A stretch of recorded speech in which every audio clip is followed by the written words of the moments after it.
करेंगे types of chemical reaction. तो types of chemical reaction में हमारा पहला जो है वो है कॉम्बिनेशन रिएक्शन। लेकिन उससे पहले ये पैराग्राफ दिया हुआ है, इसे पढ़ लेते हैं। क्या कह रहा है इस पैराग्राफ में? इस पैराग्राफ में कह रहा है कि कोई भी केमिकल रिएक्शंस होते हैं उसमें ना ही तो एटम हमारे जो होते हैं वो किसी और एलिमेंट के एटम में बदल जाते हैं। जैसे कि मान लो अगर कैल्शियम का एटम है, ठीक है, तो वो आयरन के एटम में थोड़ी ना बदल जाएगा, तो कैल्शियम का ही एटम रहेगा। और ना ही जो हमारे एटम होते हैं वो हमारे जो मिक्सचर है ना, उससे डिसअपियर हो जाते हैं, यानी कि वहाँ से गायब ही हो जाते हैं एकदम से, है ना। और ना ही तो हमारा वो क्या होता है, हमारा जो एलिमेंट होता है, एक एलिमेंट का एटम दूसरे एलिमेंट के एटम के नहीं बदल जाता है ना, दूसरे एलिमेंट में नहीं बदल जाता। और ना ही तो वो हमारा जो मिक्सचर से डिसअपियर होता है। खाली हमारी केमिकल रिएक्शन में होता क्या, हमारी केमिकल रिएक्शन में यही होता है कि हमारा केमिकल रिएक्शन में क्या होता है, ब्रेकिंग होता है और मेकिंग ऑफ बॉन्ड्स होते हैं, यानी कि बॉन्ड्स का टूटना होता है और नए बॉन्ड्स को बनना होता है। केमिकल रिएक्शन में ये होता है। अब बनना टूटना क्या है बॉन्ड्स का मतलब? बॉन्ड्स का मतलब ये है कि कोई भी दो बॉन्ड्स है ना, उनसे बल्कि न्यू बॉन्ड बनता है, या फिर कोई बॉन्ड दिया हुआ है तो वो टूट के अलग अलग प्रोडक्ट्स बनते हैं हमारे केमिकल रिएक्शन में। जैसे कि हमने बड़ा सा एक्टिविटी 1.1 में क्या था, Mg जो था वो O2 से रिएक्ट करके क्या बना रहा था, MgO, यही बना रहा था। अब जो ये देखो, ये जो Mg और O2 है, ये दोनों मिलके क्या बना रहे हैं, एक नया बॉन्ड बना रहे हैं। कौन सा? MgO। तो यही होता है मतलब नए बॉन्ड्स बनना और टूटना। ऐसे भी कोई केमिकल रिएक्शन होता है जिसमें बॉन्ड टूट के, अभी हम जो दूसरा पढ़ेंगे ना टाइप्स ऑफ केमिकल रिएक्शन, उसमें बॉन्ड्स का टूटना ही होता है बेसिकली ना। तो मतलब यही हो गया कि हमारे जो केमिकल रिएक्शंस होते हैं उसमें ना ही तो एटम डिसअपियर होते हैं, ना ही वो एक एलिमेंट के एटम दूसरे एलिमेंट्स के एटम में बदल जाते हैं। खाली उसमें यही होता है कि हमारे नए बॉन्ड्स बनते हैं और पुराने बॉन्ड्स टूट जाते हैं। यही होता है, बस दो चीज़ें ये होती है हमारी, है ना। तो ये समझ गए। अब पहला जो हमारा टाइप्स ऑफ केमिकल रिएक्शंस है, बहुत सारे केमिकल रिएक्शंस होते हैं, उसमें पहला है हमारा कॉम्बिनेशन रिएक्शन, है ना। तो यहाँ पे एक्टिविटी दी हुई है 1.4। इसमें क्या कह रहा है, इसमें कह रहा है कि हमें कैल्शियम ऑक्साइड लेना है। कैल्शियम ऑक्साइड को हम क्यूक्लाइम भी कहते हैं, ठीक है। कैल्शियम ऑक्साइड को लाइम कह लो या क्यूक्लाइम, बात एक ही है, उसका मतलब कैल्शियम ऑक्साइड ही होता है। तो ठीक है, तो हमें क्या लेना है, हमें कैल्शियम ऑक्साइड लेना है और उसमें हमें वाटर को ऐड करना है ना, उसमें हमें वाटर डालना है, यानी कि पानी डालना है। अब उस बीकर को छू के हमें देखना है कि क्या हो रहा है बीकर में ना। अब छूने को कह रहे हैं, यानी कि कुछ तो टेम्परेचर में चेंज हुआ होगा। तो अब क्या हुआ होगा देखते हैं। कह रहा है calcium oxide react vigorously with water to produce slaked lime. अब ये स्लेग लाइम क्या है, ये स्लेग लाइम है कैल्शियम हाइड्रोक्साइड। तो इसमें क्या है इस रिएक्शन में ये है कि ये जब हमारा क्यूक्लाइम, यानी कि जब हमारा कैल्शियम ऑक्साइड वाटर से रिएक्ट करेगा तो क्या बनाएगा, स्लेग लाइम, यानी कि कैल्शियम हाइड्रोक्साइड बनाएगा। और उसमें हीट भी रिलीज होगी, है ना, large amount of heat release होगी, बहुत सारी हीट निकलेगी, है ना। तो ये है हमारा एक्टिविटी 1.4। क्या था इसमें, कैल्शियम ऑक्साइड को जब हमने वाटर से रिएक्ट कराया तो बना हमारा स्लेग लाइम और उसके साथ हमारी हीट भी प्रोड्यूस हुई। इस रिएक्शन में क्या हुआ, कैल्शियम ऑक्साइड और वाटर कंबाइन होके एक सिंगल प्रोडक्ट बना रहे थे। कौन सा सिंगल प्रोडक्ट बना रहे थे, वो बना रहे थे कैल्शियम हाइड्रोक्साइड, है ना, यही बना रहे थे।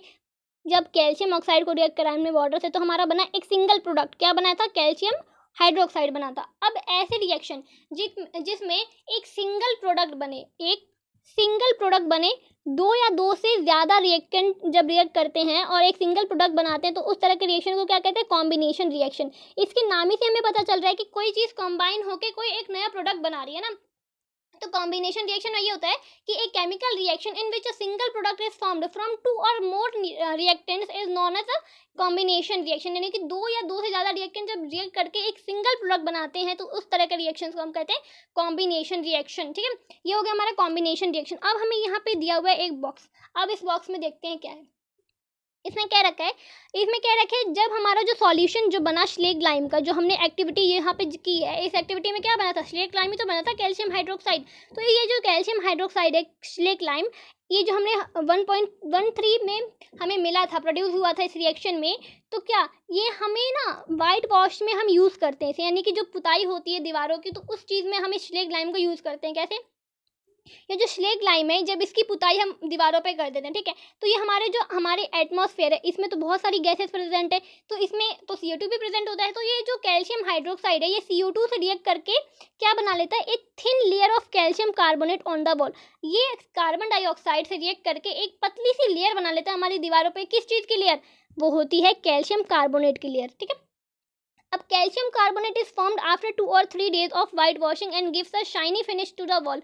ये 2 और 3 दिन के बाद बनती है कैल्शियम कार्बोनेट की लेयर हमारी दीवारों पर वाइट वॉशिंग के बाद। अब ये हमारी, इसका मतलब सिग्निफिकेंस क्या है, ये हमारे वॉल्स को क्या देती है, शाइनी फिनिश यानी कि चमक देती है हमारी दीवारों को। और यहाँ पे एक चीज़ और दे रखी है, क्या दे रखी है कि मार्बल का फॉर्मूला भी CaCO3 होता है। CaCO3 किसका फॉर्मूला है, ये है कैल्शियम कार्बोनेट का, और ये मार्बल का भी फॉर्मूला ये होता है। यानी कि यहाँ से हमें क्या पता चल रहा है कि जो हमारा मार्बल होता है वो भी कैल्शियम कार्बोनेट ही होता है। तो इसका बेसिक मतलब क्या था बॉक्स का, इसमें हमें यही कह रखा है कि जो हमारा कैल्शियम हाइड्रोक्साइड है वो, उसको हम वाइट वॉश में यूज़ करते हैं, और जब हम यूज़ करते हैं तो वो हमारे एटमॉस्फेयर में प्रेजेंट कार्बन डाइऑक्साइड गैस से रिएक्ट करके एक कैल्शियम कार्बोनेट की लेयर बना देते हैं हमारे किस पे, दीवारों पे, है ना। और ये हमारी दीवारों को चमक देता है, शाइनी, है ना, फिनिश, शाइन कर मतलब साइन देता है हमारी दीवारों को। हाँ, और हमें ये भी दे रखा है कि जो हमारा मार्बल होता है उसका भी फॉर्मूला कैल्शियम कार्बोनेट यानी कि CaCO3 ही होता है। यानी कि हमारा मार्बल भी है वो भी हमारा क्या है, कैल्शियम कार्बोनेट है। और ये जो हमने अभी पढ़ा इसकी ये रिएक्शन दी हुई है, बस ना, यही था हमारा इस बॉक्स में। अब हमें यहाँ पे कुछ एग्जांपल्स दिए हुए कॉम्बिनेशन रिएक्शन के। क्या है, पहला दे रखा है हमें बर्निंग ऑफ कोल। जब हम कोयले को जलाते हैं तो क्या होता है, किसी भी चीज़ को जलाना यानी कि ऑक्सीजन से रिएक्ट करना, इस बात को याद कर लो। किसी भी चीज़ को जलाना मतलब बर्निंग मतलब हो जाएगा हमारा बर्निंग मतलब ऑक्सीजन से रिएक्ट कराना, ठीक है। बर्निंग मतलब ऑक्सीजन से रिएक्ट कराना। तो हमारा जब जो कोयला होता है वो जलेगा, यानी कि जब ऑक्सीजन से रिएक्ट करेगा तो क्या बनेगा, CO2 यानी कि गैस, कार्बन डाइऑक्साइड। तो ये हमारा पहला कॉम्बिनेशन रिएक्शन का एग्जाम्पल। यानी देखो यहाँ पे क्या हो रहा है, यहाँ पे दो रिएक्टेंट रिएक्ट होके एक सिंगल प्रोडक्ट बना रहे हैं, CO2 यानी कि कार्बन डाइऑक्साइड गैस। अब सेकंड है इसमें फॉर्मेशन ऑफ वाटर मॉलिक्यूल्स। अब जब वाटर मॉलिक्यूल्स यानी कि वाटर किससे बनता है, हाइड्रोजन और ऑक्सीजन से वाटर बनता है। तो जब हमारा हाइड्रोजन और ऑक्सीजन जब रिएक्ट करके जब हमारे हम वाटर बनाएंगे यानी कि H2, ये भी हमारा एक किसका एग्जाम्पल, ये भी कॉम्बिनेशन का, क्योंकि इसमें दो रिएक्टेंट रिएक्ट करके एक सिंगल प्रोडक्ट फॉर्म कर रहे हैं। तो in simple language we can say that when two or more reactant elements or compounds combine to form a single product, the reaction are called as combination reaction। मैं बता चुकी हूँ कि किसी भी रिएक्शन में जब दो या दो से ज़्यादा रिएक्टेंट रिएक्ट करके एक सिंगल प्रोडक्ट बनाए उसको ही कहते हैं कॉम्बिनेशन रिएक्शन, और कुछ नहीं है इसमें, है ना। अब हमने देखा एक्टिविटी 1.4 में we observe that the large amount of heat is evolve. कौन सी वो थी हमारी एक्टिविटी, वही वाली थी ना, कौन सी, कैल्शियम ऑक्साइड जब वाटर से रिएक्ट करता है तो क्या बनाता है ना, क्या बनाता है, कैल्शियम हाइड्रोक्साइड बनाता है। वही वाली एक्टिविटी बता रहे हैं कि उसमें क्या था, उसमें हीट भी तो निकल रही थी। तो यही बता रहा है कि उसमें उस एक्टिविटी में हमने क्या देखा कि large amount of heat is evolve, this make the reaction mixture warm. उस मिक्सचर को क्या बना था, वार्म बना रहा था, हीट निकलेगी तो वार्म ही होगा, ऑब्वियस सी बात है। Reactions in which a heat is released with the formation of product are called exothermic reaction. वो रिएक्शन जिसमें प्रोडक्ट के साथ साथ क्या हीट भी रिलीज हो, उस वाले रिएक्शंस को हम कहते हैं एक्सोथर्मिक रिएक्शन। यानी कि कोई भी रिएक्शन, है ना, कॉम्बिनेशन ही नहीं, कोई भी रिएक्शन जिसमें हीट निकले उसको कहते हैं एक्सोथर्मिक रिएक्शंस। तो एक्सोथर्मिक समझ आ गया। एक्सोथर्मिक कुछ नहीं है, कोई भी रिएक्शन जिसमें हीट निकले उसको कहते हैं एक्सोथर्मिक रिएक्शन। अब भाई हीट तो निकलेगी, जरूरी नहीं तो सारे रिएक्शंस में हीट ही निकले, अब किसी में हीट एब्जॉर्ब भी तो होती है। तो वैसी रिएक्शन जिसमें हीट एब्जॉर्ब्ड हो उसको कहते हैं हम एंडोथर्मिक, ठीक है, एंडोथर्मिक रिएक्शन। वैसी रिएक्शन जिसमें हीट क्या हो, हीट ले, वो रिएक्शन हीट ले यानी कि हीट एब्जॉर्ब करे उसको कहते हैं एंडोथर्मिक, और जिसमें हीट निकले यानी कि हीट निकल रही है उसको कहते हैं एक्सोथर्मिक। समझ आ गया एंडोथर्मिक और एक्सोथर्मिक रिएक्शंस। अब है हमारे एक्सोथर्मिक रिएक्शन से एग्जांपल। एक्सोथर्मिक रिएक्शन देखो, कोई भी चीज़ जल रही है यानी कि कोई भी बर्निंग, कहीं पे भी बर्निंग हो रहा है तो वो हमेशा एक्सोथर्मिक ही होगी। क्योंकि देखो हम आग जलाते हैं, आग क्यों जलाते हैं, ताकि हमें गर्माहट मिले। अब गर्माहट चाहिए यानी कि गर्माहट यानी कि वो हीट दे रहा है, तभी तो हमें गर्म फील हो रहा है। तो यानी कि वो क्या हो रहा है, वो एक एक्सोथर्मिक रिएक्शन है क्योंकि उसमें हीट निकल रही है। तो कहीं पे भी कोई चीज़ जले यानी कि कोई रिएक्शन जिसमें वो रिएक्टेंट जो है जल रहा है तो वहाँ पे एक्सोथर्मिक रिएक्शन ही होगा। तो देखो burning of natural gas, burning से ही हमें पता चल जाना चाहिए कि ये क्या एक एक्सोथर्मिक रिएक्शन है। तो जब हमारा नेचुरल गैस जलेगा यानी कि CH4 यानी कि नेचुरल गैस जब ऑक्सीजन से रिएक्ट करेगा यानी कि जलेगा तो क्या बनाएगा CO2 यानी कि कार्बन डाइऑक्साइड और H2O यानी कि वाटर। तो ये हो गया एक्सोथर्मिक रिएक्शन का एग्जांपल। अब ये पूछ रहा है do you know that respiration is an exothermic reaction, क्या आपको पता है कि जो रेस्पिरेशन है वो भी एक एक्सोथर्मिक रिएक्शन है। अब देखते हैं कैसे रिएक्शन है वो एक्सोथर्मिक। तो कह रहा है ड्यूरिंग डाइजेशन, जब डाइजेशन होता है food is broken down into simpler substance, जो हमारा फूड होता है वो सिंपलर सब्सटेंस में टूटता है, यही तो है डाइजेशन, है ना। तो for example rice, potato and bread contain carbohydrate.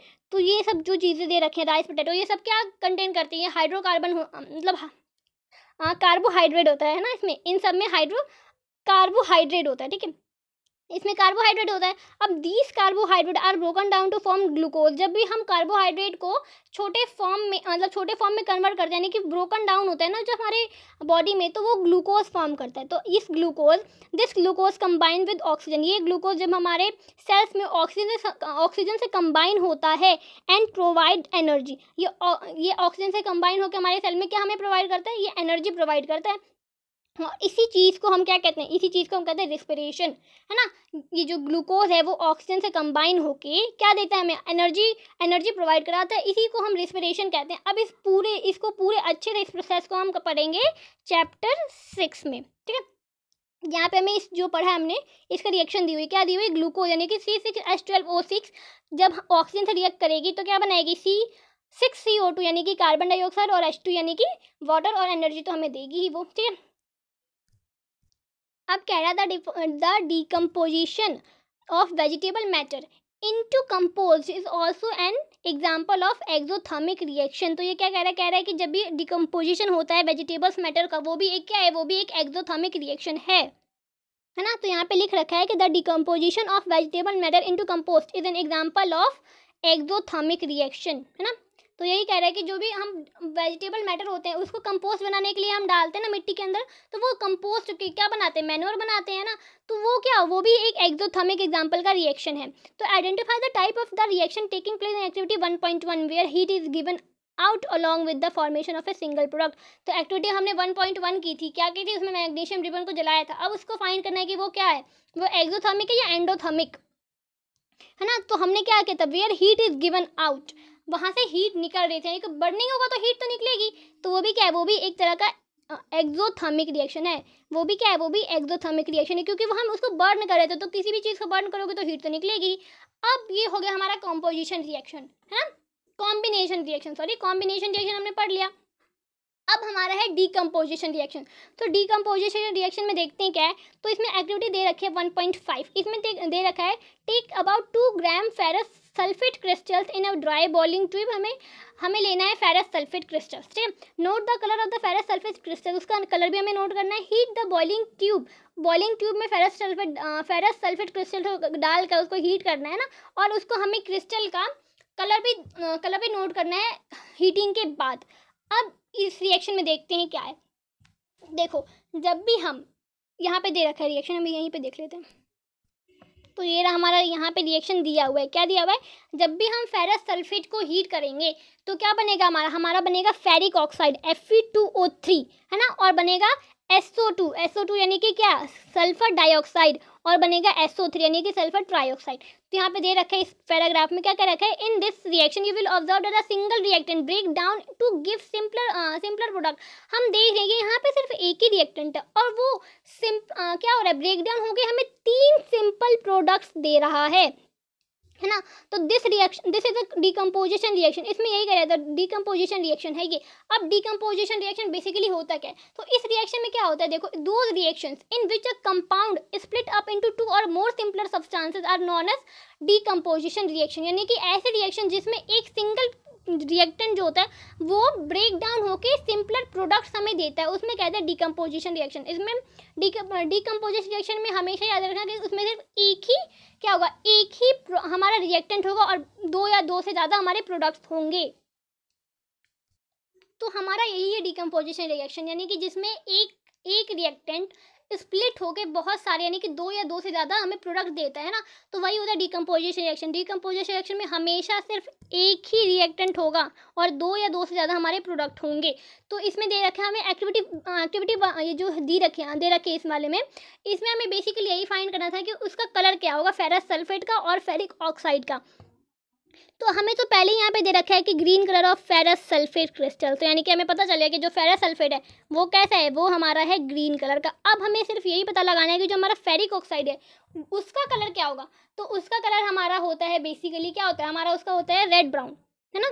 जो फेरस ऑक्साइड है इसका कलर होता है हमारा रेड ब्राउन हीटिंग के बाद, लेकिन है ना हीटिंग के बाद इसका कलर हो जाएगा रेड ब्राउन, और पहले कैसा था ग्रीन, यानी कि यहाँ पे क्या हो रहा है, कलर चेंज हो रहा है ना, इस रिएक्शन में, इस डिकम्पोजिशन रिएक्शन में। तो ये तो हो गया हमारा ये वाला रिएक्शन। अब दूसरा रिएक्शन हमें दिया हुआ है decomposition of calcium carbonate to calcium oxide to calcium oxide and calcium carbonate on heating, ठीक है। तो जब हम कैल्शियम कार्बोनेट यानी कि लाइम स्टोन कहते हैं कैल्शियम कार्बोनेट को, जब हम हीट करेंगे तो हमारा क्या बनेगा, क्विकलाइम यानी कि कैल्शियम ऑक्साइड और CO2 गैस निकलेगी, ठीक है। तो ये भी एक तरह का क्या है, ये भी एक डिकम्पोजिशन रिएक्शन है। क्यों, क्योंकि हमें दिख रहा है भाई कि रिएक्टेंट कितना है, सिर्फ रिएक्टेंट एक ही है, जहाँ पे रिएक्टेंट 1 वहाँ पे डिकम्पोजिशन रिएक्शन ही होता है, ठीक है। अब हमें ये पता चल गया, लेकिन ये कह रहा है कि decomposition of calcium carbonate to calcium oxide and calcium carbon dioxide on heating is important decomposition reaction. क्यों है इम्पॉर्टेंट, क्योंकि इसका बहुत सारे इंडस्ट्रीज में यूज़ होता है। कैसे, हमें पता है कि जो कैल्शियम ऑक्साइड होता है उसे हम लाइम या फिर क्विकलाइम कह सकते हैं, लेकिन इसके यूजेस क्या इंडस्ट्रीज में, वो है बहुत ज़्यादा इंपॉर्टेंट यूज़ है मैन्युफैक्चर ऑफ सीमेंट के यूज़ में, इसका मैन्युफैक्चर में इसका यूज़ होता है, किसका, कैल्शियम कार्बोनेट का, ठीक है। When a decomposition reaction is carried out by heating is called a thermal decomposition। अब decomposition तो बहुत तरीके से होते हैं, हीट की वजह से होता है, लाइट की वजह से होता है ना, इलेक्ट्रिसिटी की वजह से होता है। तो जब हमारा जो decomposition रिएक्शन है वो किसके वजह से हो, हीट की वजह से हो, तो वो होता है हमारा थर्मल डिकम्पोजिशन। डिकम्पोजिशन यानी कि रिएक्शन तो वही है, लेकिन वो क्या है, हीट की वजह से हो, यानी कि जहाँ पे भी हीट आ जाए, यानी कि थर्मल का मतलब ही हीट होता है, ठीक है। तो वो reaction when decomposition is carried out by heating is called a thermal decomposition.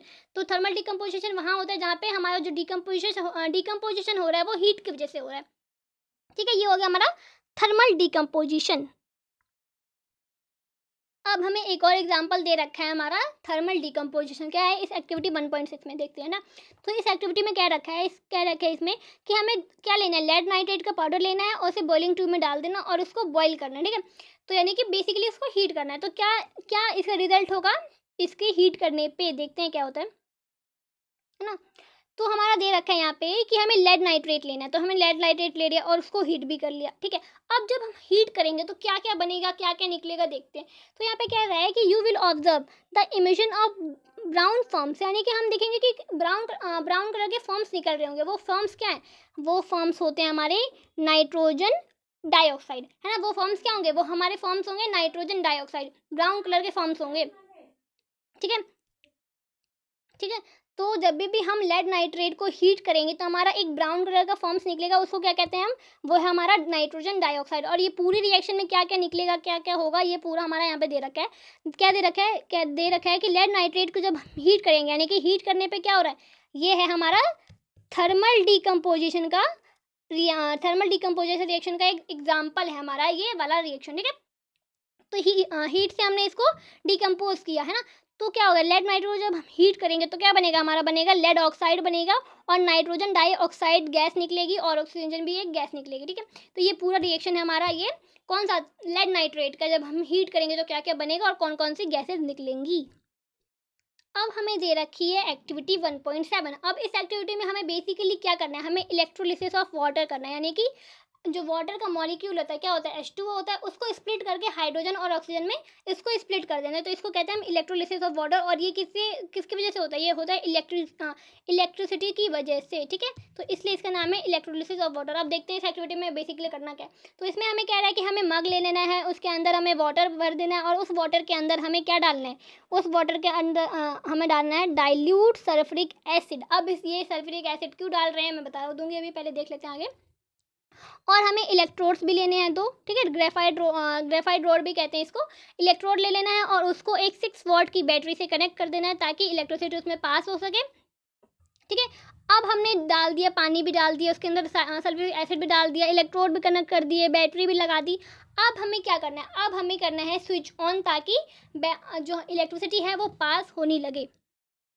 तो अब हमने सब कुछ कर दिया। अब हमें क्या करना है, स्विच ऑन कर दिया हमने और हमारी जो इलेक्ट्रिसिटी है वो पास होने शुरू हो गई है। अब इस जो हमने ये सेटअप किया है इसको हमें 20 मिनट तक ऐसे ही छोड़ देना है ना, उसको डिस्टर्ब नहीं करना, उसको छोड़ देना है। अब 20 मिनट बाद आके हम देखेंगे तो क्या होगा। हमें पता है कि हमने इलेक्ट्रिसिटी छोड़ी है भाई, तो इलेक्ट्रिसिटी जा रही है उसके अंदर। हाँ, तो अब क्या होगा, अब इसमें जो होगा, हमने सल्फ्यूरिक एसिड क्यों डाला था बेसिकली, पहले देख लेते हैं। तो सल्फ्यूरिक एसिड हमने कंडक्टिविटी के लिए डाली थी, ताकि उससे इलेक्ट्रिसिटी कंडक्ट हो सके, पास हो सके। और जब हम, हाँ, तो इसको जब हम 20 मिनट के बाद छोड़ देंगे तो क्या होगा, देखते हैं क्या होता है।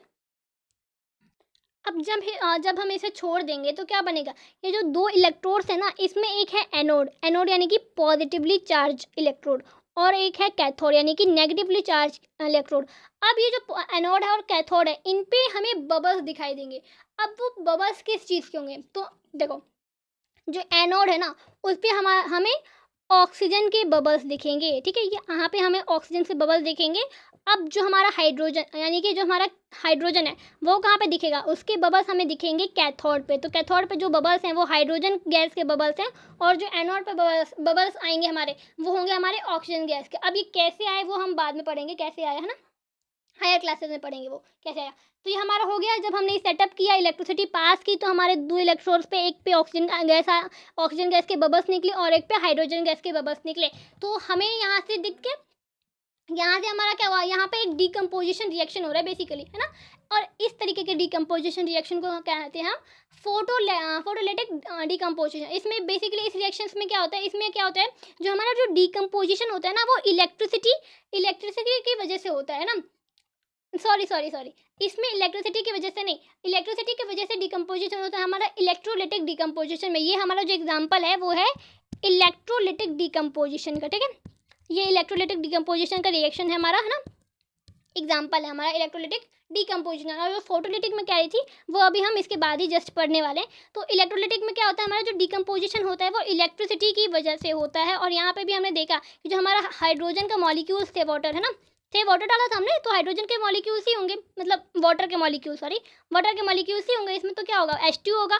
तो जब हमने इलेक्ट्रिसिटी पास की तो हमारा जो H2 था वो H2 और O2 में स्प्लिट हो गया, और हमारे जो ऑक्सीजन के बबल्स थे वो हमारे एनोड पे इकट्ठे हो गए, और हमारे कैथोड्स के जो हमारे हाइड्रोजन के बबल थे वो कैथोड पे इकट्ठे हो गए, और ऑक्सीजन के बबल्स हमारे एनोड पे आ गए। तो ये था हमारा एक्टिविटी 1.7। अब देखते हैं आगे क्या है।